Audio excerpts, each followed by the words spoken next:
Alhamdulillahi Rabbil Alamin. Wa bihi nasta'inu ala umuri dunya waddin. Wassalatu wassalamu ala asrafil anbiya wal mursalin Sayyidina Muhammadin wa ala alihi wa sahbihi ajma'in. Asyhadu an la ilaha illallah wahdahu la syarika lah wa asyhadu anna Muhammadan abduhu wa rasuluh. Amma ba'du.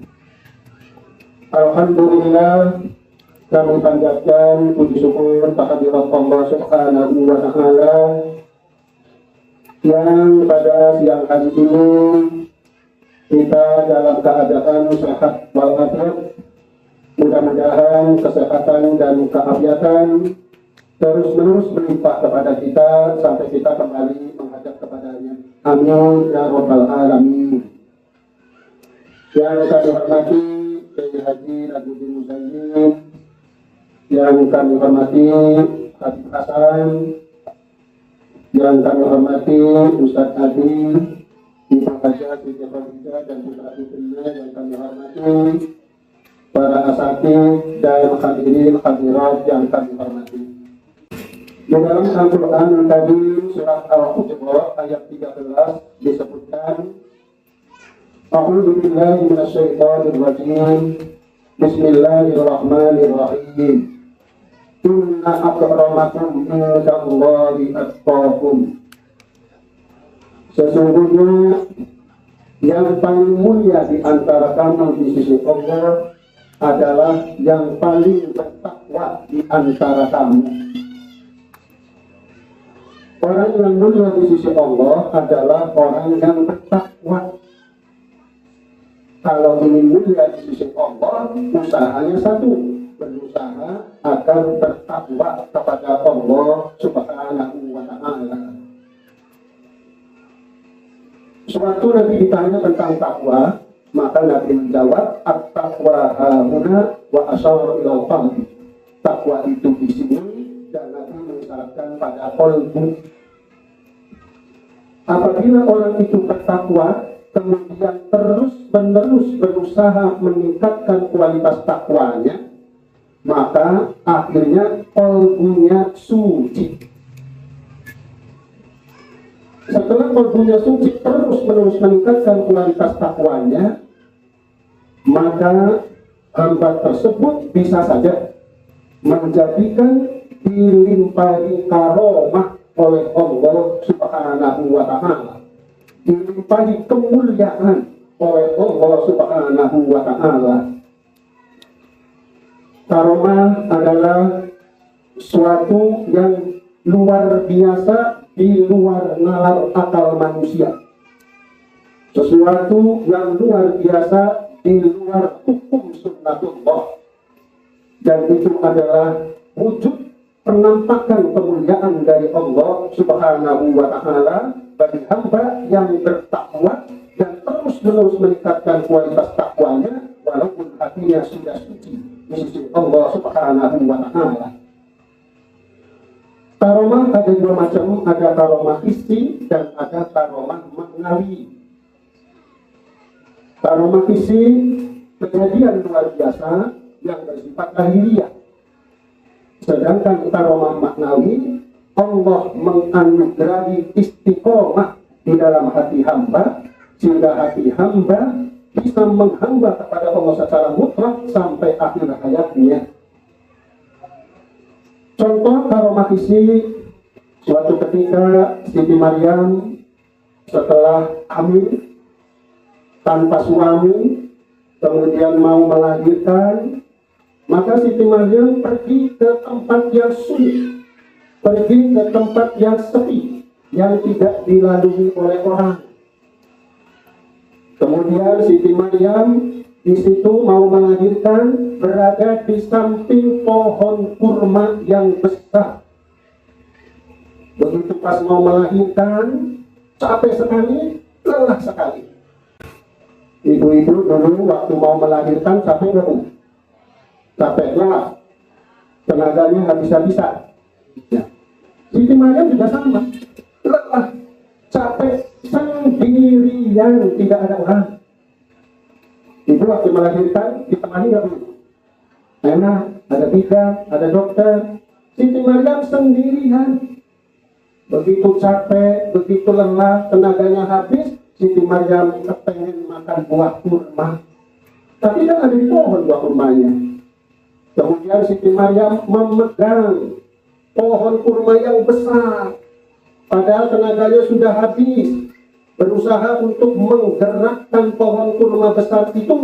Padahal tenaganya habis, tapi ternyata buah kurmanya pada berjatuhan. Itu namanya karomah fisik, kejadian luar biasa yang di luar nalar akal manusia dan di luar hukum sunnatullah. Itu karomah fisik. Siti Maryam itu orang yang ahli ibadah, tidak pernah disentuh oleh laki-laki. Laki-laki lain tidak pernah. Orang suci, maka pantas Allah menurunkan karomah fisik kepada Siti Maryam. Begitu lahir putranya Nabi Isa alaihissalam, kemudian dibawa oleh Siti Maryam. Tapi Siti Maryam sudah punya beban psikologis. Ya Allah, seandainya nanti ditanya bagaimana, tapi Siti Maryam sudah siap menerima resiko apapun demi menerima takdir Allah, demi bertakwa sangka baik kepada Allah Subhanahu wa Ta'ala. Siap dihina sekalipun, siap terhina sekalipun, siap demi menerima takdir Allah dan demi bertakwa sangka baik kepadanya. Kemudian setelah dibawa, masyarakat tahu nama siapa itu. Ternyata Nabi Isa alaihissalam waktu masih orok, beliaulah yang menjawab pertanyaan dari masyarakat. Itu adalah karomah isi, kejadian luar biasa di luar akal manusia dan juga di luar hukum sunnatullah. Juga ada kejadian sewaktu pemuda-pemuda di zaman kerajaan yang sangat zalim dan sangat kufur, dan pemuda itu tidak mau pura-pura. Pemuda-pemuda itu ingin mempertahankan keimanannya secara murni, maka daripada berpura-pura, pemuda-pemuda tersebut kemudian pergi, dan setelah pergi sampai di suatu gua, kemudian semuanya tidur, dan akhirnya tidurnya 309 tahun tidur, tanpa makan, tanpa minum, tapi hidup. Itu adalah karomah isi. Allah menurunkan kemuliaan kepada hambanya yang bertakwa, yang suci hatinya. Kita ambil contoh yang lain, zaman Nabi Sulaiman alaihissalam. Suatu ketika Nabi Sulaiman berkeinginan setelah mengundang Ratu Bilqis, ada yang menyebutkan Ratu Balqis, inginnya Ratu Bilqis yang belum beriman itu menjadi beriman. Maka Nabi Sulaiman punya ide bagaimana caranya agar istana Ratu Bilqis itu bisa pindah letaknya. Kemudian Nabi Sulaiman mengasih tahu kepada jin dan manusia, ada jin yang sanggup, tapi ada manusia yang sanggup yang lebih cepat lagi. Dengan kedipan mata, insya Allah istana itu bakal hadir di depan Nabi Sulaiman alaihissalam. Maka kemudian Nabi Sulaiman mempersilahkan kepada manusia yang bertakwa yang suci tersebut, dan ternyata begitu kedipan mata, istana Ratu Bilqis sudah ada di hadapan Nabi Sulaiman alaihissalam. Akhirnya Ratu Bilqis datang terkagum-kagum, akhirnya beriman kepada Allah Subhanahu wa Ta'ala.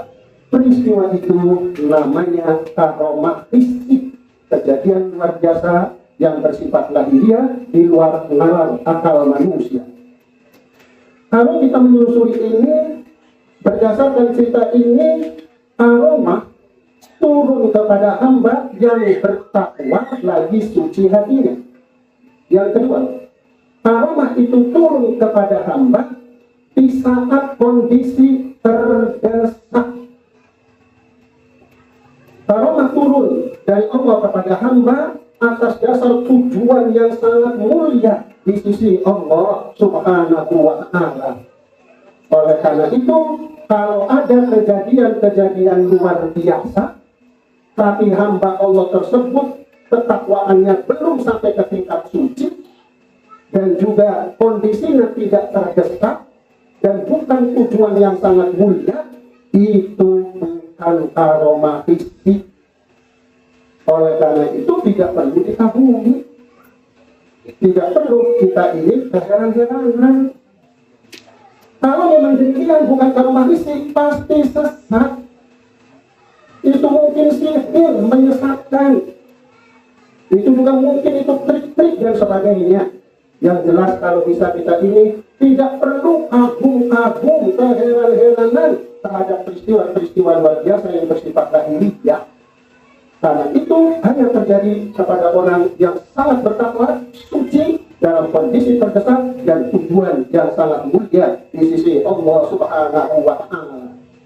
Karomah yang kedua adalah karomah maknawi. Karomah maknawi itu kalau dibandingkan dengan karomah fisik itu rendah kalau dibandingkan dengan karomah maknawi. Karomah maknawi adalah Allah menurunkan kemuliaan yang hakiki yang Allah turunkan kepada hamba-Nya. Bila Allah menurunkan karomah maknawi, hati hamba bisa istiqomah dalam menghamba kepada Allah sampai akhir hayat. Itu yang inti. Karomah fisik itu rendah, karomah maknawi itulah yang jauh lebih tinggi dan lebih hakiki daripada karomah fisik. Ini kadang-kadang begini, bapak-bapak dan ibu-ibu. Kadang-kadang kalau pada diri seseorang muncul sesuatu yang luar biasa, kita terkagum-kagum. Tapi kadang-kadang kalau ada hamba Allah sangat sabar, tidak terkagum-kagum. Itu herannya. Kalau ada orang sangat pemaaf, tidak terkagum-kagum. Kalau ada orang sangat ridho atas takdir Allah, tidak pernah keluh kesah, dipuji bertubi-tubi oleh Allah, tidak terkagum-kagum. Padahal itu yang harus dikagumi oleh hadirin dan hadirat. Ya, kalau kita sih, khususnya diri saya, susah Pak, Bu, untuk dapat karomah maknawi. Salah satu yang mendapatkan karomah maknawi, Syekh Abdul Qadir Al-Jailani. Itu mendapatkan karomah maknawi. Beliau termasuk Sultanul Auliya. Beliau adalah presidennya para wali. Yang dapat semacam itu, ya presidennya para wali. Kalau kita susah. Tetapi kita bisa berusaha mendapatkan kemuliaan dari sisi Allah. Dari Allah, yaitu di bawah karomah maknawi. Dengan syarat, satu, jangan terkagum-kagum pada kejadian luar biasa yang bersifat lahiriah. Tapi terkagum-kagumlah kepada hamba Allah yang hatinya patuh kepada Allah dalam kondisi apapun. Hati itu kagumnya ke situ. Dan yang kedua, kalau hadirin misalnya punya anaknya nakal sekali, berusaha sabar tidak bisa, susah, berdoa kepada Allah. Ya Allah, anugerahilah kesabaran dalam hatiku, sehingga hatiku bisa sabar menghadapi anakku. Bila hadirin susah memaafkan kesalahan orang lain, berusaha memaafkan kesalahan orang lain tapi tetap susah, berdoa kepada Allah. Ya Allah, anugerahilah kemaafan dalam hatiku, sehingga hatiku bisa memaafkan kesalahan orang lain. Bila hadirin berusaha untuk sholat lima waktu dengan benar dan baik susah, maka berdoa kepada Allah. Ya Allah, anugerahilah hidayah taufik dan kebutuhan dalam hatiku, sehingga aku bisa mengerjakan sholat lima waktu dengan benar dan baik. Kalau setiap kita berusaha untuk menuruti perintah Allah yang susah, setiap kita berusaha untuk meninggalkan larangan Allah yang susah, kemudian kita mohon pertolongan kepada Allah, insya Allah Allah akan menganugerahi ketakwaan dalam hati kita, sehingga kita bisa takwa terus sampai kembali menghadap kepada Allah Subhanahu wa Ta'ala. Walaupun kemuliaan tersebut di bawah karomah maknawi. Jadi itulah hadirin hadirat mengenai karomah fisik dan karomah maknawi. Mulailah dari saat sekarang, jangan gampang terkagum-kagum kepada peristiwa luar biasa yang bersifat lahiriah.